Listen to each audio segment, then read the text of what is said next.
হরে কৃষ্ণ। শ্রীধাম বৃন্দাবনে কখনোই তেঁতুল পাকে না, এটা কি আপনি জানেন?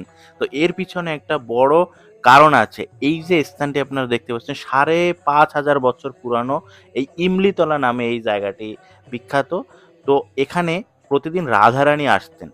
তো একবার কি হয়েছে, এই তেঁতুল গাছের নিচে অনেক তেঁতুল পেকে পড়ে আছে, তো রাধারানী গিয়েছেন এই স্থানে। তো যাওয়ার পরে যে তার পা স্লিপ কাটার পরে তার পায়ের যে আলতা খারাপ হয়ে যায়। তো তারপর রাধারানী খুব রাগ হয়ে যায়। তো রাগ হয়ে সেই তেঁতুল গাছকে অভিশাপ দেয় যে বৃন্দাবনের তেঁতুল পাকবে না। এখানে ভগবান শ্রীকৃষ্ণ সবসময় আসতেন এবং এখানে এসে বাঁশি বাজাতেন এবং রাধারানী সবসময় আসতেন এই পূর্ণ স্থান। এটাই হচ্ছে ইমলিতলা। এখানে মহাপ্রভুর চরণ আছে, আপনারা যখন যাবেন অবশ্যই দর্শন করবেন। এটা ৫,৫০০ বছর পুরানো স্থান। তো আপনারা দর্শন করুন, খুব ভালো লাগবে এই স্থানটি। হরে কৃষ্ণ।